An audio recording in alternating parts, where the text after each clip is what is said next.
according to the Pentagon, NORAD first detected this latest unidentified unmanned object over Alaska on Friday evening. As they monitored it and tracked where it was going, it did cross into Canadian airspace. At some point today, President Biden and Canadian Prime Minister Justin Trudeau both spoke. They had both been monitoring the situation for the last 24 hours, and they ultimately decided that out of an abundance of caution, they wanted to follow the advice of their military leaders and authorize the shooting down of this object. Now, at this point, once this operation was underway, it was ultimately an American F-22 fighter jet that shot down this unidentified object over Canada. Now, there's still so many questions about what exactly this object entailed, including the size, its origin, and its purpose. And a few moments ago, the Defense Minister of Canada talked a little bit about what they know at this moment.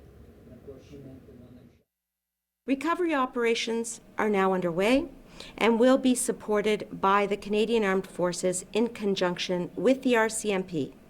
This coordinated operation will allow a further investigation into this object. We have no further details about the object at this time, other than it appears to be a small cylindrical object and smaller than the one that was downed off the coast of North Carolina. There is no reason to believe that the impact of the object in Canadian territory is of any public concern. Now, there's some details that she shared there that they felt were different from the object that was downed just last week. It's also worth noting that the object that was over off the Alaskan coast yesterday and then today, that those are flying at about 40,000 feet. At that point, there's some concern that there could be some impact for civilian aircraft. Now, just to recap, there's this object today. Yesterday, there was another unidentified object near the coast of Alaska that President Biden ordered to have shot down. And then just 1 week prior, we were here talking about that suspected Chinese spy balloon that was off the Carolina coast that President Biden had ordered shot down as well. Now, there still are so many questions about these latest two unidentified objects and who exactly they belong to, whether it's a country, whether it's a private entity. Right now, what the focus will be is on the recovery missions for both the one that was shot down today and the one shot down yesterday to try to determine as much information as they possibly can about their origin and also the purpose. All right, Arlette Saenz, we know you'll stay on top of it. Thanks so much. Joining us now to talk about this, CNN transportation analyst Mary Schiavo. She's also a former Inspector General for the Department of Transportation. Mary, where do we begin? I guess let's start with some of the information that was coming from the Canadian Defense Minister just a few moments ago, because I have, I listened to that press conference and I had lots of questions. First of all, this Canadian Defense Minister said that the object that is, I guess, of interest here in all of this, that was shot down over the skies in Canada earlier today, was cylindrical in shape. That is the exact word she used. She said cylindrical in shape. She said it was flying at about 40,000 feet. Going back to the conversation you and I had earlier this evening, you can't have objects flying that low, could get in the way of civilian aircraft, obviously. But what is your sense of it, listening to that kind of information, particularly the shape of this object that is very odd?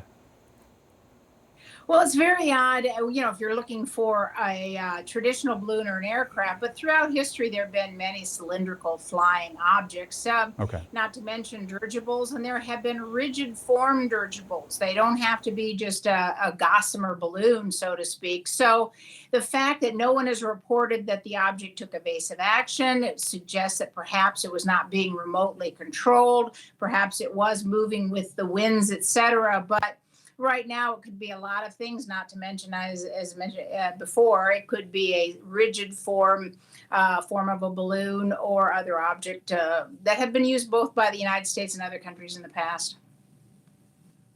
I guess one of the questions that I have, Mary, is why is it, here we are about a day, more than a day after this object was shot down off the coast of Alaska, we still haven't been told any information as to the specifics of what that object was. And, then we have this other object shot down today. It's very peculiar. Right. Well, I can tell you from firsthand experience, since I've been up here working in Alaska for Yeah. about 2.5 weeks on another plane case, air crash case. The weather's really bad.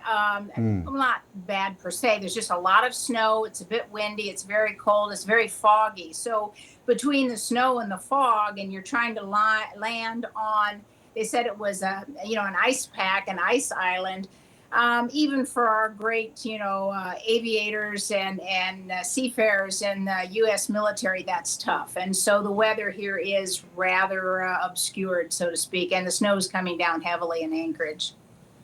So it may just be that they can't get to this object in a safe way, and that this Right. is just a dicey kind of operation to go and inspect it, because what Natasha Bertrand, our national security reporter, was telling us earlier on this program was that the pilots who were trying to fly up close to this object in Alaska yesterday were having different accounts, offering different accounts as to what they saw. So I suppose the elements, to your point, might be a factor in all of this. Right. Visibility is rather poor. I mean, I'm working very close to an airport, and believe me, it's all IFR, instrument flight rule operations right now. Planes that are taking off, they disappear into the clouds very quickly, especially with snow coming down. So the fact that the pilots couldn't identify it, particularly if it was, for example, a rigid form of an airship, a dirigible, so to speak, yeah, they wouldn't have had any occasion to see those over the last decade or so, or a couple decades. So I think that they're just having difficulty actually getting eyes on. And the equipment that they use to shoot them down obviously does not depend upon human eyes to have eyes on. They have the ability to do that, with their computers. So I think that the visibility is a big issue up here. All right, Mary Schiavo, thanks so much for springing into action for us. We've added an additional hour of CNN Newsroom this evening. We appreciate it. Paula Newton joins me on the phone. Paula, I guess, you and I had just a brief couple of moments to parse through what the Canadian Defense Minister was saying during that press conference. But I want to go back and reiterate what she said just about 20 or 30 minutes ago, and that is that this object was flying at about 40,000 feet. It was over the Yukon territory, and that it was cylindrical. It was a small cylindrical object, which obviously sounds very strange. But as Mary Schiavo was saying, there might be some perfectly fine explanations for that. But your impressions as to how much information you're getting from the Canadian side of things, we're not getting a whole lot from the American side at this point. Yeah, no, and if Canadian officials wanted to get ahead of this, obviously, because it was shot down over Canadian airspace, and it was up to them to make these kinds of, pronouncements, really, to say what was shot down, exactly what was going on, and the fact that it was shot down about 4.5 hours ago now, and that they were going through the debris field to try and ascertain what it is. I think there were a couple of significant things, and I think, and Anita Anand, the defense minister, saying that it was at 40,000 feet, right? And that gives us some explanation as to why they decided that it had to be brought down. Now, we're showing a map right now of Yukon. That is a huge territory. She said it was shot down in central Yukon. It's going to take a while to really determine where it came down, even though I'm sure they had line of sight on it, but to obviously pick it up and then analyze it. This is going to be a joint operation. It is obviously Canadian forces right now that are doing that kind of investigation right now, but in conjunction with the RCMP, Canada's National Police Force, and in fact the FBI and U.S. forces as well. So was it the same kind of object that was shot down over Alaska by the United States? Might have been. I think many questions right now would be that the minister, Anita Anand, went out of her way to say to us, Jim, that this was unprecedented, an unprecedented action on the part of NORAD to shoot something like this down over Canadian airspace.